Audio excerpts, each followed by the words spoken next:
what is the logic behind?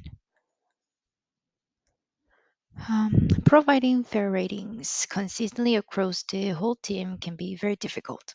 However, with a common set of the principles and framework, admin can provide the specialists with the consistent and predictable experiences. So admin's goal, like slash principle, is efficiently delivering the great products to client on time while still give specialists a good experience on the platform.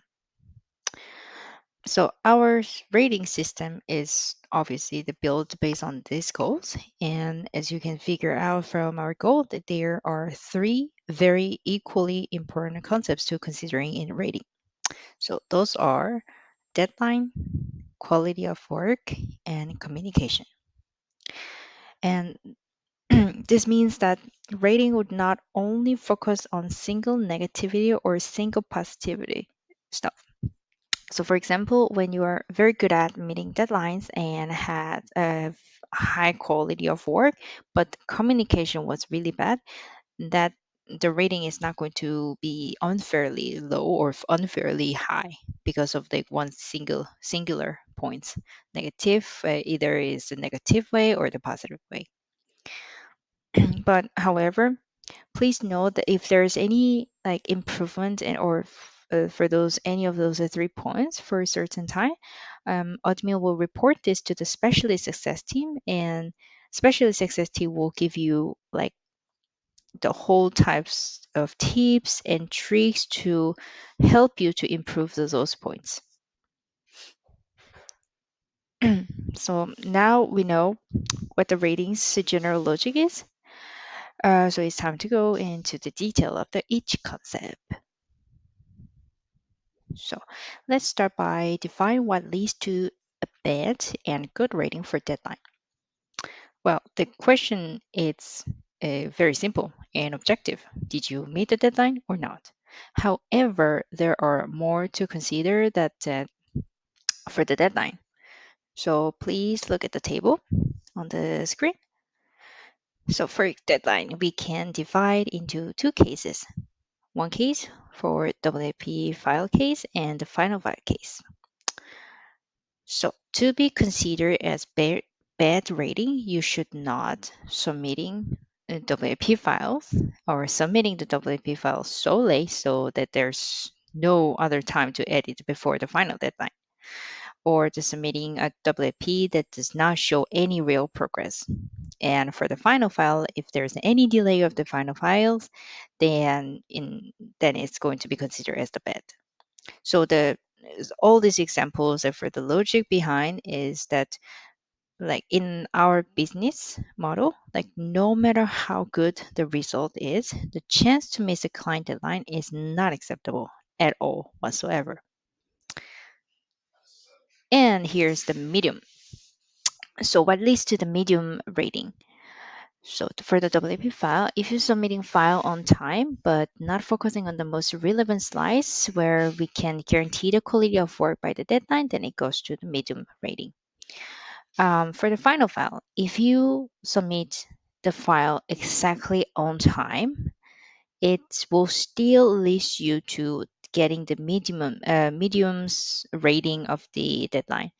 The reason why is if everything goes well from your file, then there's no issue. But however, if there are anything required for editing, then it is still very tight and risky for both specialists and admin as well. That is why even though you're on time, you're submitting the file exactly on time is not going to give you as a good rating. So then what considered to be as a good rating for the deadline? For the WP file, when you submit the WP file on time, including relevant questions and focus on the right slide, in this case, what we meant by the right slide, it's that it has been, the slides has been in the description, or when you go through the file that you realize that some of the slides are kind of critical, so you kind of decide to just check those slides first and then submit, and then get some critical mm, feedback from the admin. That's called the right slides. And for the final slides, final file, if you submit very early, for example, 1 hour or even a few hours before the deadline, that I consider as a good, very good, very, very good rating for the deadline. Okay. And for the quality of work, to make it easier to understand, we can put it like this way. So, how many minutes of editing did admin spend for reworking because of the low quality of the submitted file? So there's a lot, whole a lot more, but I will just make it simple. So to be in a bad rating situation for the quality of work, the 30% or more of the project working hour has been spent on fixing specialist mistakes. For example, if the project hour was 1 hour project, and after submission, and if the admin spent 20 minutes for 1 hour project, then it's like it's considered as a really, really bad, bad project. And for the minimum rating, if the admin spend like 10 to 20 minutes, 20% of the working the project hours, then it considered as the medium good rating. For example, like if the project is 1 hour, and if this admin has been submitted the final file after spending 10 or 5 minutes of the working, then it's still considered as the medium size rating. And what makes it good? If admin spend less than 10% of the working hours, then it considered as a very, very good project. So if there is a 1 hour project, and if the admin has spent like 5 minutes or less than 5 minutes, then it's a very, very good quality work. But there's a one thing that I would like to mention before we move on. That's we also consider that the percentage value does not include the regular routine for quality check. So, for example, if you're just, if we do not count the time where we just, regularly checking, regular content checking, and regular file review and WP file review, we do not contain that to the consideration of the deciding how many percentage of the minutes that we have used for this project. And also, when sometimes design the new member joins, new admin joins the team, and there's, of course, that their work phase and the workflow will be a little bit slower than the average admins, like old admins.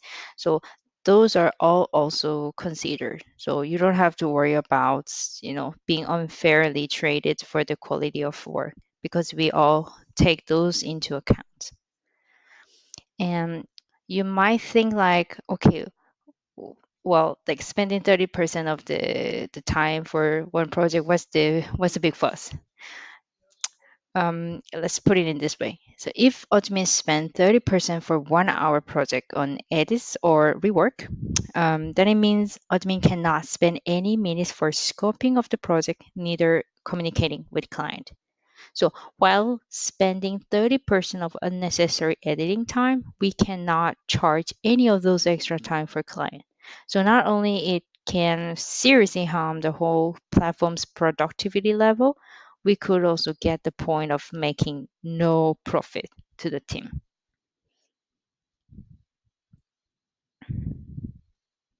Okay, communication. Um, Communication can also be defined based on are those like questions adding positive value or not. So, what type of communication considered as a bad communication? Let's see. When there's no conversation at all. So, for example, like if there's no question at all, and all of a sudden there's a submission file, and then there's something went wrong, that considered very, very bad communication. Or like completely opposite. when there's too much conversation. That's also considered as a bad communication. And the third, when we waste time for bad questions or the bad question process. So, for example, for the bad questions, something you can just figure out yourself based on the description or the guideline. For example, ultimately, where can I get the slide frame? You need to check the guideline. Guideline explains everything. Or like when the description says, please work on 3 slides and then submit for the WIP review. And if you ask, okay, how many slides can I submit after 3 slides? Well, yes, uh, it could be easily defined based on the description. So that can also consider as a bad questions. What is the bad question process? So when I ask critical questions almost at the end of the deadline, like for example, what is the font type, and then what is the template I need to use? What is the main color? Those type of questions supposed to be defined by yourself on the guideline, or needs to get confirmed in the very very beginning of the project, not the very end of the project, because then now what if you had all wrong and then you need to rework? That's also not good for you, right? And then also for the last, if you need to argue about some small edits or about the major issues, like for example alignment and consistency. I mean, alignment and then consistency, or the implement the wrong guideline, those are, I would say, very straightforward, very harsh way. It is your mistake and you need to fix it. There's no point of the argument. I'm sorry to be a little bit harsh, but that is a fact, and there's no point of argument about fixing your own mistake. Okay, let's move on to the medium. So when there's no interactive type of conversation, so for example, if you did not give any confirmation messages about uh, admin's feedback, changes, edits, or any status update, like how's the project going when admin asks, if there's no, the answer, it might lead unnecessary additional action from the admin side. So I sent you the feedback file. That means that there's still some of the things needs to be fixed. But if I don't get any answer from the specialist, that then we start to thinking, okay, what's going on? Is there anything, technical wise, or anything happens to like this project? So that kind of leads to ended up like reposting or they working internally because we don't get any information. So we could also like you need to go to the email site and then actually reach out to you personally. So it's all this additional like unnecessary uh, mm, worries, or the necessary actions will be caused by no interactive type of conversation. So that's will also lead to the medium, not the good rating for the communication. And let's see what's considered to be the good rating for the communication. Um, when you ask like really early, as possible of the critical matters, and try to ask many questions at once instead of one question followed by another questions, or like one slide is a screen capture after screen capture after screen capture, on and on and on. If you do it like a more structured way, then and then if that happens early on of the project, then definitely you will get a good rating for the communication. Okay, and now it's a very important part, like how now we know all the logics, right? Um, but now we need to actually implement those logic to the rating system. I'm not going to go in too much detail, but the general logic is to divide all three concepts, deadline, quality of work, communication, into 1 to 10 rating, 10 different measurements, and get the number for the each three concept: deadline, quality of work, communication. Once it is done, then we combine all three numbers and divide into three. then you will get the average number, and that's the rating you will get. So just because you get 8 rating, it doesn't mean the whole thing has been, uh, rated 8 or rated low or rated high. It's just all combination. That is also why we are actually giving you some of the tag and a tag explanation, because you need to know like what kind of mistake you have made, what makes you give you the good points for the, and then what is the points that you got the good points. To remind you once again, the good rating comes with the good combination of the three whole different concepts. And that is why we cannot unfairly give you 10 or 1 rating just because one part is particularly great or one part is particularly horrible. So like everything will be combination of like all three very important concept: deadline, quality of work, and a communication. Thank you for listening, and then see you on the other video.